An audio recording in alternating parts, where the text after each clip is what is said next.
Olá, este vídeo está na sequência do vídeo de ontem, dessa série sobre desafios do processo de orientação de pós-graduandos, papéis e responsabilidades, que tem tanto minha visão pessoal como o pensamento de autores especialistas nessa área de pedagogia universitária, e também selecionei dados empíricos que enfocaram, que mostram, né, respostas a perguntas de pesquisa nesse sentido, no sentido, né, desses desafios do processo de orientação.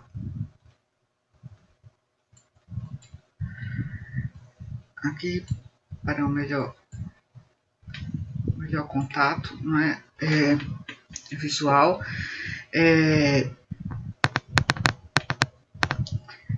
eu trago inicialmente, continuando do vídeo anterior, eu quero lembrar uma frase bem conhecida e que se aplica bem ao que eu estou apresentando agora, que é: entusiasmo é uma doença contagiosa.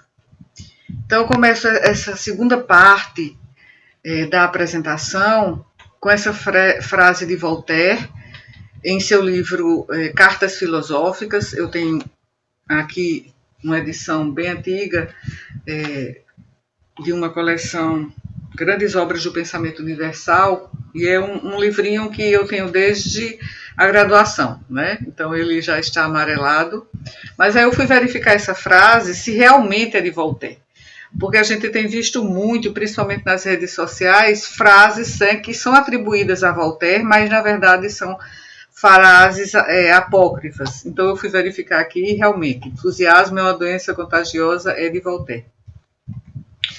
Então, para dar continuidade ao que eu vinha falando a respeito, né, do fator motivador principal para a maioria dos orientadores, que é o comprometimento e a dedicação que a gente vê nos alunos.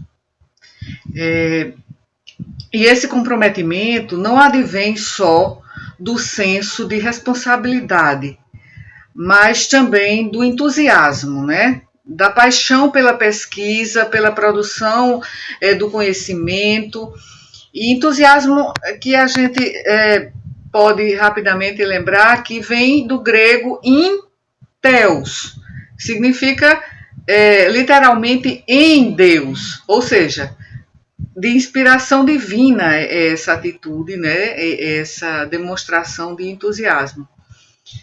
E na antiguidade significava exaltação daqueles que estavam sob inspiração divina.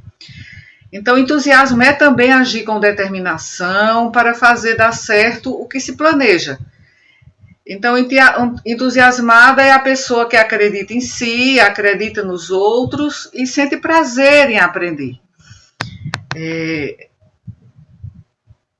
Quando nós fazemos do curso, né, de mestrado, não só aquele caminho para atingir um objetivo, o título de mestre, mas quando também durante o percurso, né, no caminho, nós desfrutamos do que é produzido, do que vamos aprendendo. Então é o caminho que é uma questão importante, que vai fazer com que a gente tenha entusiasmo, porque no caminho nós vamos aprendendo.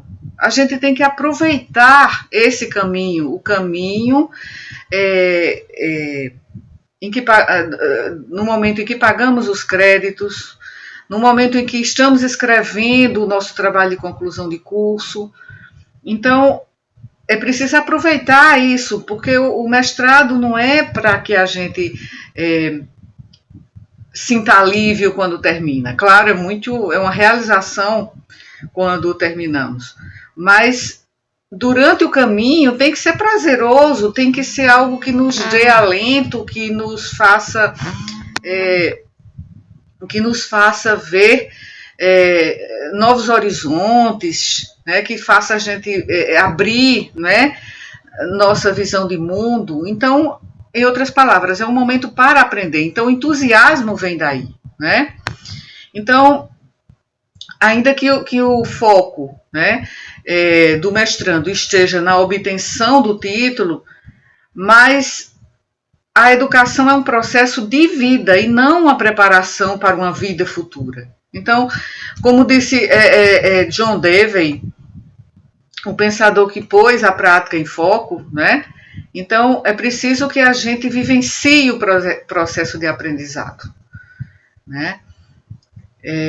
Então, quando olhamos para trás e lembramos como os nossos alunos se comportaram enquanto os estávamos supervisionando, né? Tive muitos alunos de iniciação científica. No meu caso, são alunos da graduação que fazem parte do programa de iniciação científica.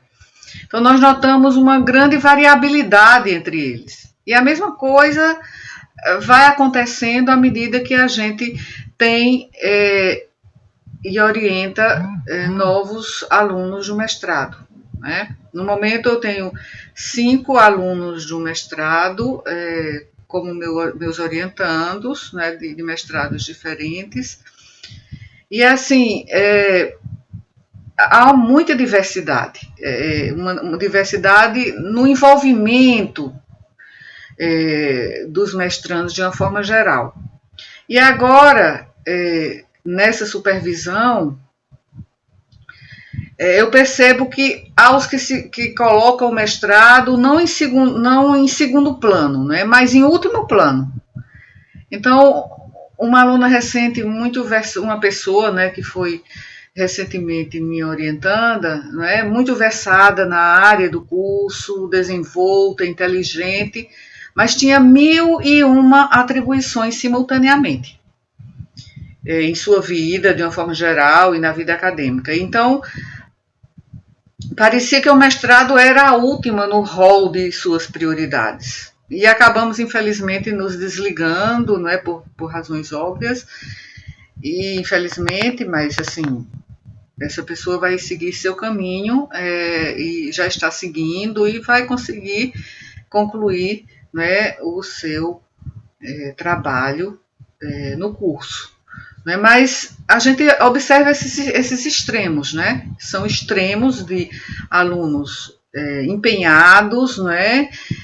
Que estão realmente dedicados, e outros alunos que talvez pensem que podem, né? Já que têm muita capacidade, né, cognitiva, muitas habilidades, podem levar o curso e o trabalho de conclusão de mestrado, né, de uma forma mais leve. Mas é preciso envolvimento, é preciso comprometimento, como falei no vídeo anterior. Porque, assim, você não está ali no curso obrigado, né? Você optou, você escolheu fazer esse curso. Então, isso faz pensar no papel de cada um dos atores nessa relação pedagógica, essa relação orientador-orientando.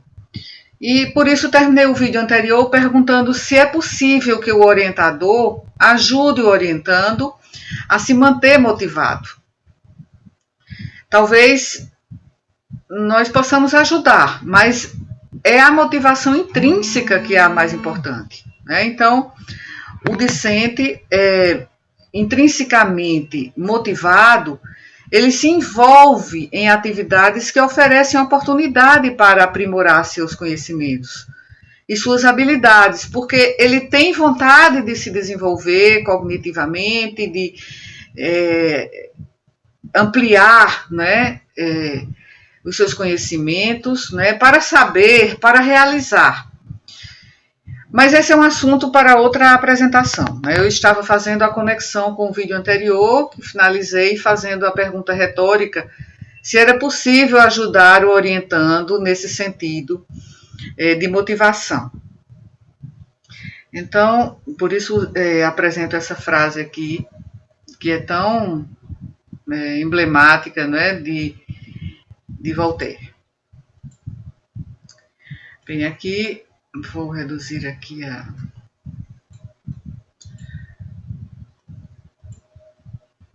a câmera e volto a abordar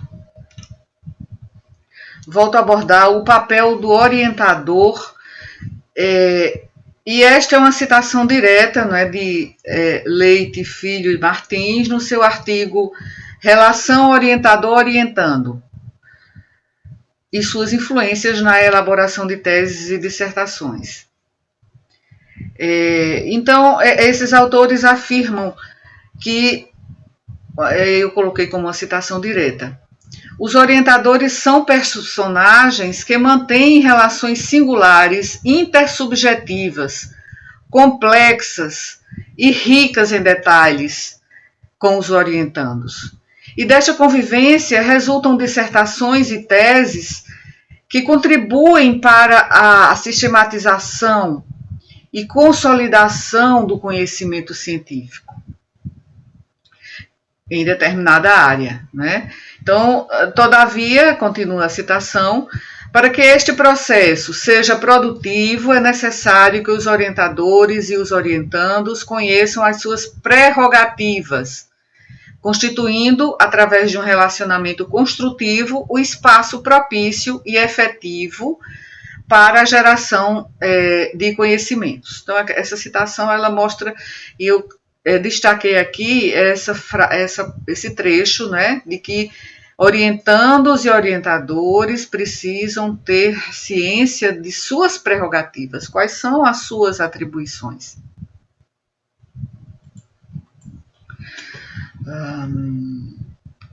Bom, outro ponto merecedor de atenção são os programas de pós-graduação, quando enunciam, né, descrições que são descrições assim vagas sobre a atividade de orientação de trabalhos de conclusão de curso, sem apresentar quais seriam as funções, atividades, deveres e condutas de orientandos e orientadores, o que leva a atuações e atitudes bem variadas, né? Em decorrência dessa ausência de preceitos, cada orientador acaba desempenhando suas funções à sua maneira, como lhe convém, guiando-se por experiências passadas, ou tem suas experiências até como orientandos, ou por justificativas que podem ser carregadas de juízo de valor, que aí já pode interferir muito no processo de orientação, né? E o despreparo para atividades de orientação, a gente vê em relatos de alunos, né, o tempo todo. Então, eu apresento aqui também, dos mesmos autores da citação direta que eu coloquei no slide anterior,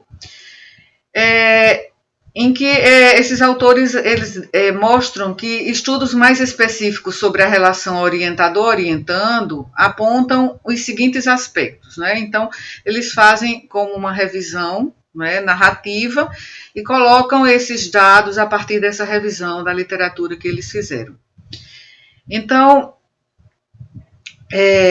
eles partem da premissa de que um dos pontos críticos que é responsável por fracassos e sucessos, né, dos alunos de pós-graduação é a qualidade da orientação. Eles colocam isso como um aspecto fundamental. E dessa forma eles levantam a suposição de que quando esses autores, orientandos e orientadores, eles renunciam às suas funções, eles podem levar a rupturas no relacionamento que acabam por influenciar, assim, de uma forma bem negativa, né, o processo de construção e a qualidade dos trabalhos da pós-graduação. Então, há evidências empíricas disso, né? Que o relacionamento dos alunos de pós-graduação com os membros do corpo docente é um aspecto, assim, fundamental, né? De sua educação de pós-graduação. Então, eu vou aqui mostrar estes aspectos, né, de estudo sobre essa relação orientando-orientador, né, que tem sobre nesse artigo de Leite Filho e Martins, digamos, é uma coletânea, né, da revisão da literatura que eles fizeram. Então, um dos itens é: orientandos dedicam tempo insuficiente para realizar as tarefas de orientação. Então, então ele coloca aqui os autores, né, dos quais eles coletaram esse aspecto importante. E também, aqui no segundo item, colocam: a orientação é frequentemente inadequada em intensidade e qualidade, pois existem limites para o número de estudantes de mestrado e doutorado que qualquer indivíduo possa orientar. Um aspecto que é muitas vezes esquecido ou ignorado. Então, no momento, como eu disse, eu estou com 5 orientandos, 4 estão se preparando para a qualificação e uma já apresentou a qualificação e agora está se preparando para a defesa final do seu trabalho de conclusão. Então, assim, o número, né? Então, muitas vezes, a escolha do orientador, ela vai decorrer de um aspecto que também deve ser levado em conta, né? Aqueles orientadores muito experientes, que já têm uma longa carreira na pós-graduação, que são aqueles, né, bem conhecidos, de muito prestígio. Então, claro, muitas vezes a gente pensa: esse deve ser o meu orientador ideal, né? Mas é preciso ter cuidado, porque é preciso ver, será que esse orientador terá tempo, né, para a sua supervisão, né, como você espera? Então, esse é um aspecto importante. O número de orientandos que cada orientador tem, às vezes é um excesso, né? Então, eu acho que 5 já está, né, de bom tamanho. 5, mais do que 5 já, pelo menos na minha visão, 5 é o suficiente, né? Simultaneamente, a gente está falando, de forma simultânea. Então, outro aspecto que esses autores colocam é a orientação como uma tarefa bastante difícil, que requer uma combinação sutil de habilidades, requer certo e considerável grau de empatia entre as partes. Então, empatia que é aquela atitude de se colocar no lugar do outro. Então, o orientando se coloca no lugar do orientador, quando ele está sobrecarregado em determinado momento, e da mesma forma, o orientador se coloca no lugar do orientando. Então, talvez no caso dessa pessoa que foi minha orientanda e que acabamos nos desligando recentemente, talvez eu não tenha tido essa capacidade de empatia suficiente para entender o excesso de atividades dela, né, dessa pessoa. Mas, por outro lado, quando o orientando, eu levei muito em conta essa questão, quando o orientando, quando o aluno do mestrado, ele começa o seu curso, ele sabe que precisa dedicar tempo ao mestrado, né? Tanto ao pagamento de créditos, quanto ao início, ao desenvolvimento, à escrita, à pesquisa de campo, né? Que será o seu trabalho de conclusão de curso. Então, se você não despende o tempo que é necessário, que você tem que reservar e que você tem que reservar gerindo bem o seu tempo, então você vai acabar deixando o mestrado como um apêndice das suas atividades, e não pode ser assim. Você pode trabalhar, você trabalha, né, muitas vezes, no caso do mestrado, desses 2 mestrados profissionais aos quais estou vinculada nesse momento, mestrandos não se desligaram, não tem afastamento do trabalho para cumprir o mestrado. Então, eles têm o seu trabalho também, eles são profissionais e estão ativamente trabalhando e também cursando o mestrado. Mas ao ingressar no mestrado, é preciso que haja um entendimento por parte do mestrando que é necessário reservar todos os dias tempo para escrever, tempo para pesquisar, tempo para o seu trabalho de conclusão do mestrado.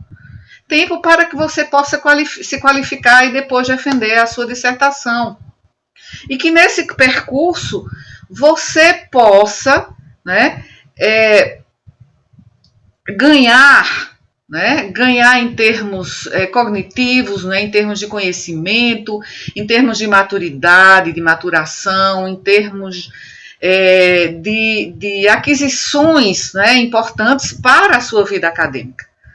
Então, essa questão é muito importante, mas é uma questão que muitas vezes a gente precisa ter a empatia, mas também considerando a realidade. Qual é a realidade? A realidade é que você resolveu fazer mestrado e sabe que é preciso dedicar uma parte do seu tempo todos os dias ao mestrado.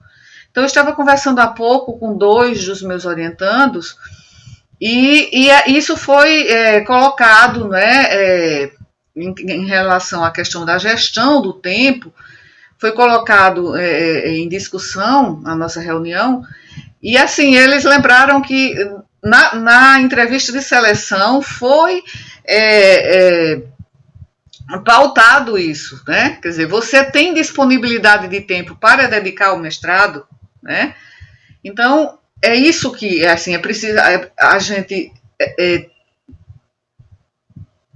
tenta ter a empatia, né? Necessária, né? Mas é preciso também ter o contraponto, é preciso também ter a reciprocidade, né? Isso é uma via de mão dupla, né? Então, vamos para o seguinte item. Para uma orientação efetiva, o professor deveria ser um pesquisador competente e com conhecimentos, habilidades e práticas de pesquisa, técnicas e métodos que a tornem efetiva.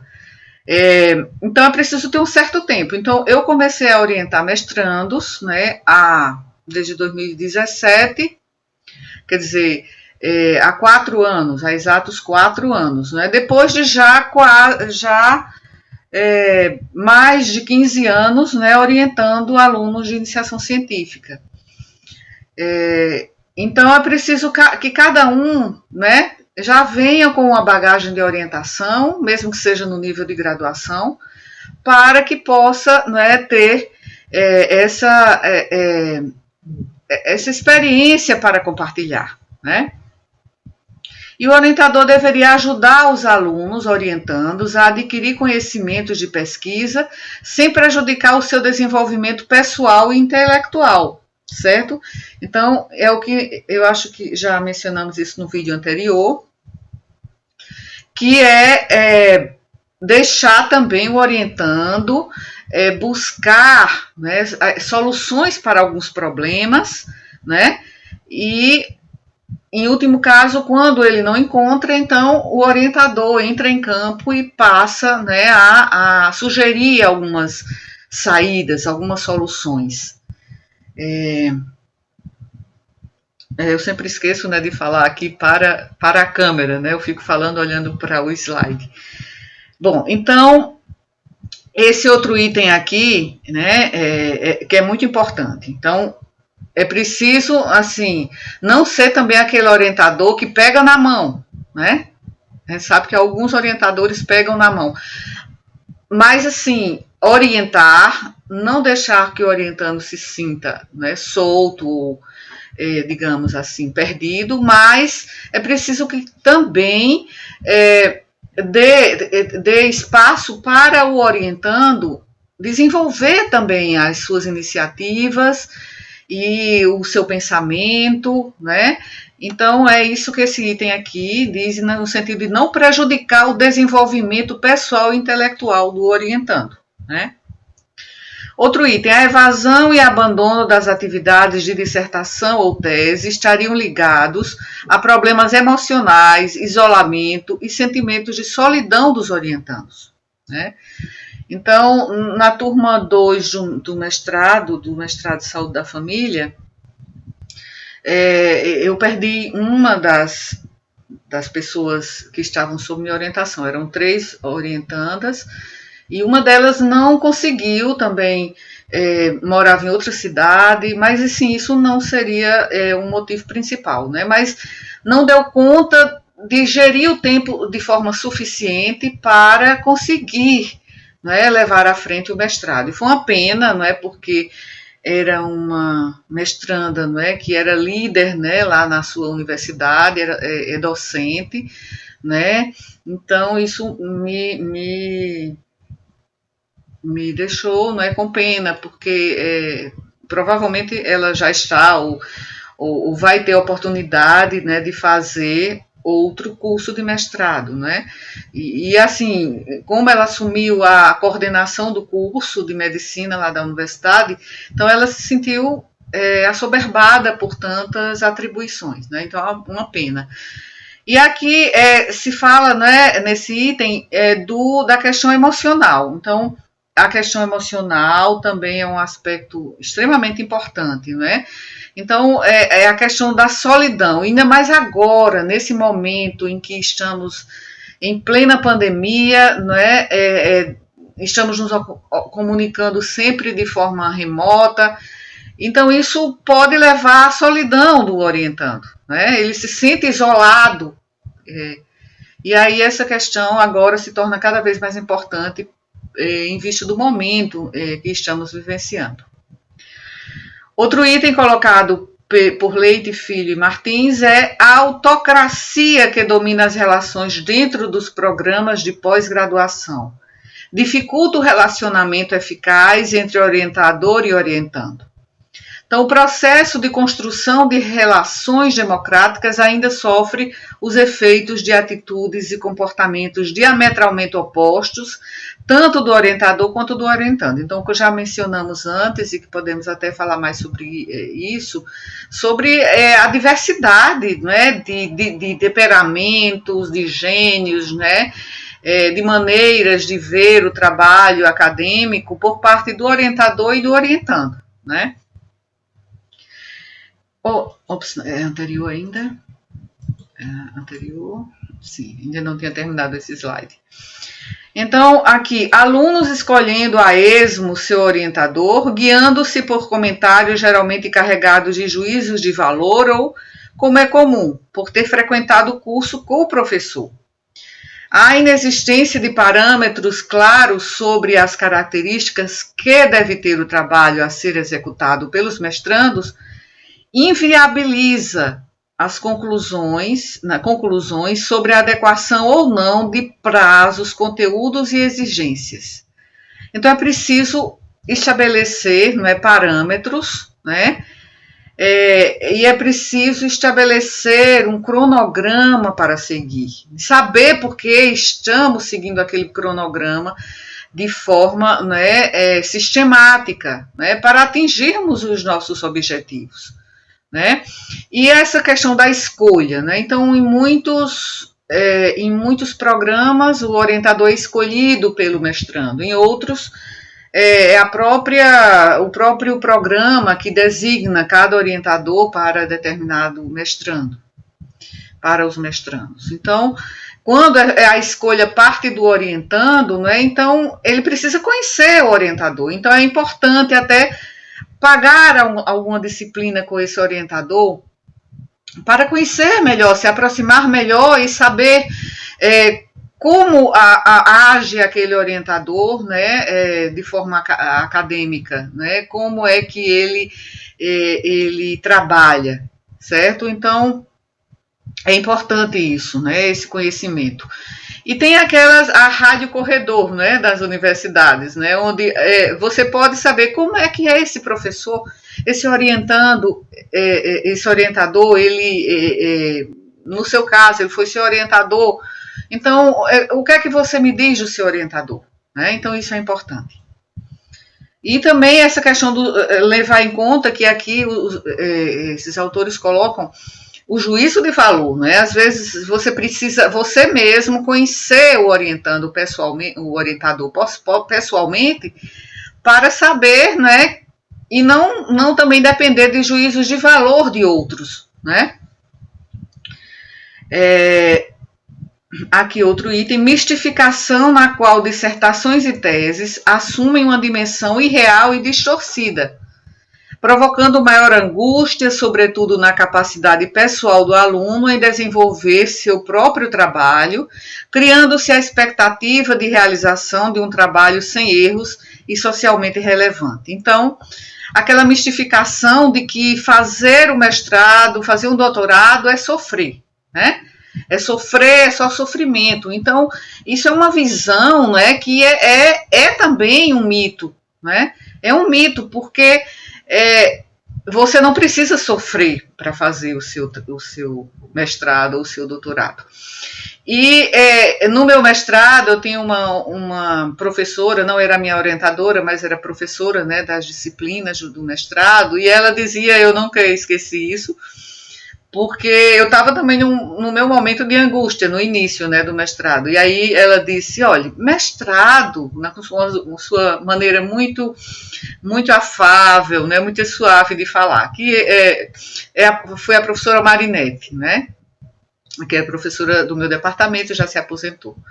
Ela dizia, olha, mestrado é para ser feliz, não é para sofrer, né? Então, isso me marcou muito, né? Isso serviu para que eu começasse a ver o curso de pós-graduação de uma outra forma. Então, a querida, né, professora Marinette, e com seu otimismo, né, e com sua... ela sempre tinha uma frase, né, ela é psicóloga, ela sempre tem uma frase para fazer você se sentir melhor. E essa foi uma das frases que ela me disse e para mim foram inesquecíveis, né? E agora eu já estou passando adiante. Então, outro item, pós-graduandos apresentaram inúmeros anseios, presença de elevadas expectativas que os levam a se deparar com a vivência de angústias. E ainda, a figura do orientador fica permeada de alto grau de ambivalência, o que contribui para dificultar em certas fases um diálogo real com o mestrando. Então, essas ambivalências, eu acho que mesmo quando há uma harmonia, né, uma sintonia entre o orientando e o orientador, mas muitas ambivalências vão acontecer atritos, afinal é uma relação humana, né, uma relação interpessoal, né? Minha orientadora do mestrado foi a mesma do doutorado. Eu escolhi, no mestrado eu a escolhi, e no doutorado eu também a escolhi. Ela nem era credenciada no meu programa de doutorado, né? Mas aí ela se credenciou para ser professora colaboradora, e ela também, eu a escolhi no mestrado e no doutorado, né? E mesmo assim, não passamos os 4 anos de doutorado, mais 2 de mestrado, os 6 anos, né, de relação, nós não passamos assim, brancas nuvens, né, em um mar de flores, de rosas, né, como um mar de rosas. Nós tivemos nossos conflitos, nossos atritos, mas que assim, a gente precisa lembrar que são comuns atritos, né, mas que se resolvem, né? Nós somos adultos e acabamos resolvendo, né, com tranquilidade, certo? Bem, a acessibilidade de um orientador como um fator crucial de sucesso na relação orientador-orientando. Né? Então, a acessibilidade, isso é essencial, né? Mesmo que seja aquele orientador que proclama a necessidade de mais autonomia do mestrando, mas é preciso que ele esteja acessível, né? E por último, aqui o que esses autores colocam, a orientação deveria ser um processo que efetivasse uma relação essencialmente educativa, que pressupõe necessariamente um trabalho conjunto em que ambas as partes possam ter enriquecimento recíproco numa interação dialética na qual esteja ausente qualquer forma de opressão ou submissão. Essa aqui é um item que esses autores retiraram do professor Severino, né, que ele é um estudioso, né, da filosofia da educação, né? Então, essa questão, né, também que deve ser levada em conta, né, de que haja um enriquecimento, uma troca. O orientador aprende com o orientando e vice-versa, né? Então, para que seja uma parceria, certo? E uma interação dialética, né? Então, eu até falei sobre isso no vídeo anterior, né? De que seja uma estrada de mão dupla, de reciprocidade, de trocas, não é isso? Então, estamos a 35, eu estou tentando fazer vídeos mais breves, não é? Mas às vezes acabamos por falar demais em alguns itens. E esses itens aqui, nos diapositivos, por isso que eu gosto de diapositivos também, porque faz com que a gente não fale demais, mas isso acaba ainda acontecendo. E, continuando aqui, eu queria mostrar esses... É como se fossem diretrizes, certo? Diretrizes de James e Baldwin. Deixa eu retirar aqui a câmera aqui. De James e Baldwin, em 1999, eles elencaram, não é, algumas diretrizes e eles colocaram como 11 diretrizes, né, que são práticas de uma supervisão eficaz, né? Então, aqui ele coloca eles colocam garantir que a parceria seja adequada para o projeto, né? Eu acho que já é autoexplicativo por si só esse item, né? Que é aquela estrada de mão dupla, né, de que falávamos. Outro é o de conhecer o aluno e avaliar criteriosamente suas necessidades. Então, conhecer o aluno. Então, é importante e que haja reuniões periódicas para que a gente conheça melhor o orientando e possa ir tateando, né? Entendendo quais são as suas necessidades e quais não são, né? Então, isso aí é muito importante. Às vezes, até conhecer antes o orientador, e que o orientador já conheça antes o orientando, é importante, né? Outro item é estabelecer expectativas razoáveis e pactuadas. Então, é bom no início logo a gente falar entre nós e os orientandos quais são as expectativas. Quais são as expectativas, as minhas como orientadora, e quais as expectativas deles como orientandos. Então, falamos sobre isso na nossa reunião hoje, a reunião que eu tive com os mestrandos, meus orientandos do Prof. Saúde, que a gente estabelecesse expectativas, né? Então, um dos alunos disse, eu gosto muito de uma orientação mais estruturada, né? Em que eu possa seguir determinadas orientações. Enquanto que na parte da escrita eu sou mais fluente, eu não tenho dificuldades, nem na própria pesquisa de campo, mas eu gosto que me indiquem as soluções, né? Já a minha outra orientanda disse que, pelo que eu entendi, ela não espera que seja tão tutelada assim, né? Mas ela tem já outras dificuldades, porque já faz tempo que ela se graduou, ela fez medicina ainda no nosso curso, durante o currículo, a grade curricular antiga, né, que não tinha nem TCC ao final, como ela disse.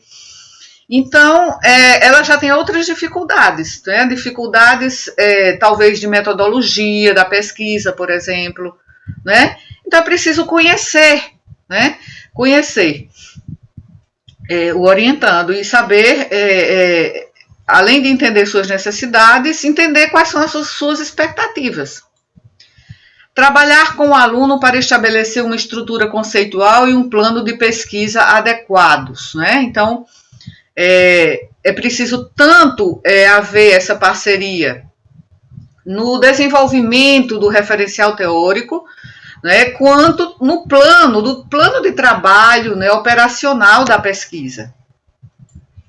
Incentivar o aluno a escrever cedo e com frequência. Então, hoje eu chamei bastante atenção sobre isso nessa nossa reunião, que é de escrever todos os dias, né? Então, eu até tinha enviado para eles um pequeno vídeo, né, da professora Débora Diniz, em que ela diz, olha, você tem que escrever todos os dias, né? Então, eu disse até, olha, todas as nossas reuniões eu vou concluir com essa frase, escreva todos os dias, nem que seja 1 hora, certo? Então, o aluno tem que começar a escrever com frequência e cedo. Não é esperar chegar a pagar os créditos, que isso acontece no 1º e 2º semestre de um mestrado. No 3º semestre, já tendo que defender no final do 4º semestre a sua dissertação, é que o orientando vai sentar para escrever. Não pode. Tem que escrever desde o início, certo? Se você não tem ainda os dados de campo, tudo bem, você vai escrever a seção de justificativa, vai elaborar melhor, se já tiver escrita, a seção de introdução, da revisão da literatura, dos objetivos, arrumar melhor os objetivos, reformular esses objetivos, se for o caso. A metodologia, que é uma seção da dissertação que é tão crítica, né, que é tão importante, vai escrevendo ou reescrevendo a metodologia enquanto você não tem os dados para escrever resultados. Quando você já tiver os trabalhos de campo prontos, analisados, você vai interpretá-los e vai escrever, mas você já começou, já está a meio caminho andado, o seu processo de redação, né? Manter o contato regular e fornecer feedback de qualidade, né? Então, isso aí é importante, eu acho que já falamos sobre essa questão, né? O contato regular. O orientando não pode sumir, né? Então, por exemplo, é o que aconteceu com a pessoa que foi me orientando durante só 2 semestres, e que foi o semestre de pagamento dos créditos, mas que nós nos desligamos, né? Ela se desvinculou da minha orientação, como eu já disse anteriormente. Então, você não pode sumir, né? E fazer com que o orientador tenha que buscá-lo e às vezes não encontrá-lo, né? Então, é preciso manter o contato regular, certo? E o contato não é só que seja o contato só do orientando. O orientando entra em contato, o orientador também. Mas quando é só o orientador que tem que ir buscar, né? Tem que ir buscar o orientando. Onde é que está você? Cadê você? Né? Então, isso não dá certo, né? Inspirar e motivar, né? Então, o orientador pode inspirar com o seu próprio entusiasmo, né? Ele já motiva, né? É aquela pergunta que eu coloquei no final do primeiro vídeo. Nós podemos é possível, né? Foi como eu coloquei, é possível motivar o orientando, né?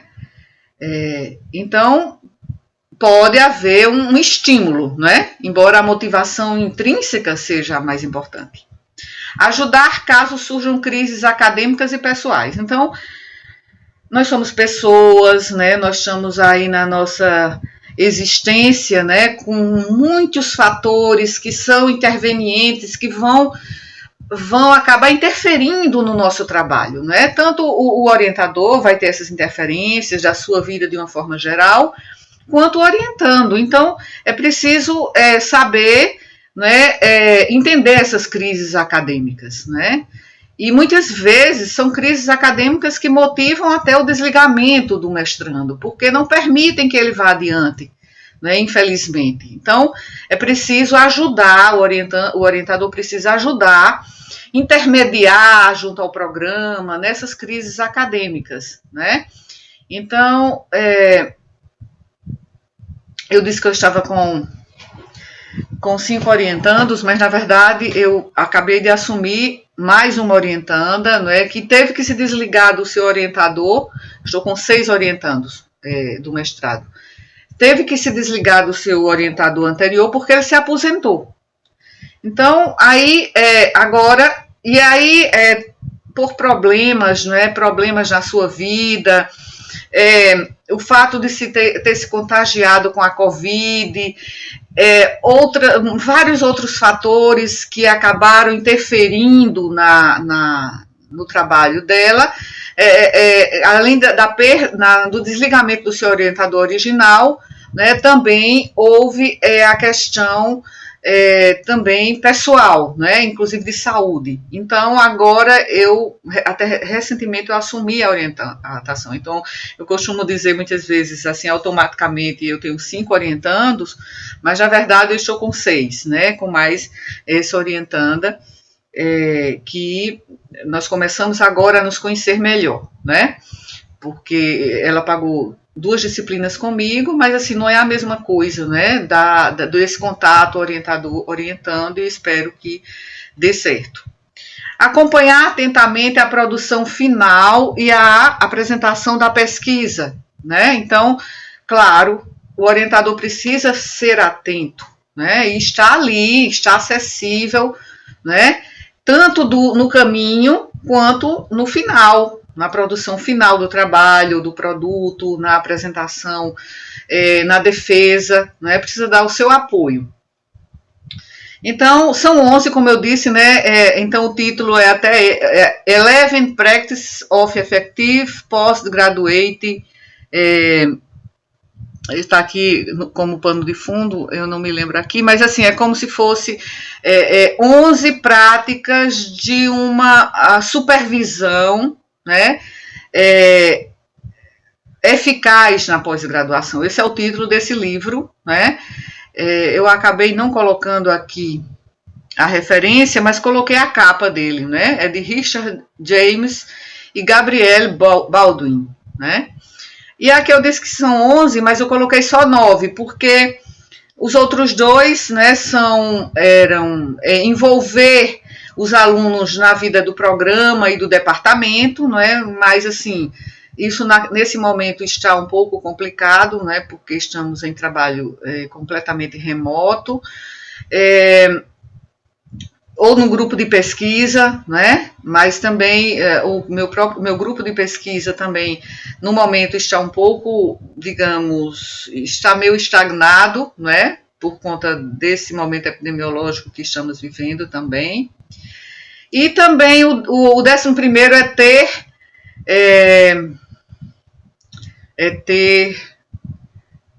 vou precisar dar uma olhadinha aqui. Deixa aqui. Enfim, minhas notas aqui. Ter um interesse ativo na futura carreira dos orientandos. Mas, na verdade, esses orientandos, né, do mestrado profissional, eles já têm sua carreira, né? Eles já estão trabalhando e eles estão fazendo o mestrado para aprimoramento, certo? Agora vamos para o próximo. Eu lembrei agora que eu coloquei aqui a referência, né? James Baldwin, 11 Practice of Effective Postgraduate Research Supervisors. Então, aqui é a referência desse livro aqui que eu trouxe, né? Bom, aqui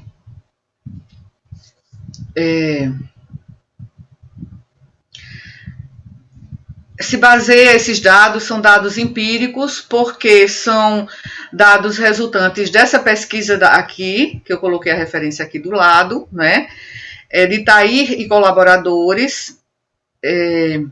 Esses autores, eles fizeram essa pesquisa, né? E aqui são dados empíricos, ou seja, dados resultantes de uma pesquisa de campo. Porque, assim, esses autores, eles colocaram, né, como premissa que é importante que os orientadores sejam percebidos como altamente afiliados e que o controle que ele exerça seja equilibrado, né? Então, eles partiram dessa premissa e foram fazer a pesquisa de campo, né? Então, o que mostram as evidências empíricas, né, que esses autores encontraram, né? Eles colocaram as seguintes questões de pesquisa. Eles colocaram, deixe-me ver aqui, que eu tomei algumas notas, e vou ver aqui quais foram as perguntas de pesquisa que eles colocaram. Aí tem o celular eu esqueci de desligar. Bem, então aqui eles colocam: quais são as percepções dos alunos sobre os seus supervisores, ou porque eles usam mais o termo supervisor, né, lá fora. Então, quais as percepções dos alunos sobre seus orientadores? E quais são os elementos de uma supervisão eficaz, né, considerando lá a universidade, né, deles, que foi a universidade, uma universidade na Malásia, né, e eles envolveram nessa pesquisa 185 pós-graduandos, né, 135 de mestrado e 51 de doutorado. Então, esses resultados deles sugeriram que os 3 principais atributos, né, os atributos mais importantes são, segundo a pesquisa de campo que eles fizeram, que os orientadores deveriam ser amigáveis, né, no sentido de amistosos, né, de afáveis, ambíguo, né, corteses, né, acessíveis no sentido de permitir a aproximação, né, de ser mais comunicativo, sociável, né, flexível também foi outro atributo que os participantes dessa pesquisa responderam. Flexível no sentido de que se acomoda facilmente às novas circunstâncias, né? Que é mais maleável, né? Que se molda às circunstâncias. E experiente também, experiente no sentido, né, de que tem prática, que tem vivência, né? Engenhoso, né? No sentido de que é hábil, que é criativo, que é inventivo, né? E o outro item foi que o orientador deveria ser um incentivador do aluno, né? Para trabalhar e planejar de forma independente, certo? Então, o orientador deveria incentivar o aluno a se desenvolver, né, de forma autônoma e a trabalhar e planejar de forma independente. Então, e além disso, os resultados desse estudo, né, pelo que eu li, eles indicam que uma supervisão eficaz significa que os orientadores são capazes de estabelecer boas relações, né, profissionais com os alunos, dar suporte, né, e orientação e fornecer motivação e inspiração, né, a esses alunos. E essa questão é importante porque, assim, muitos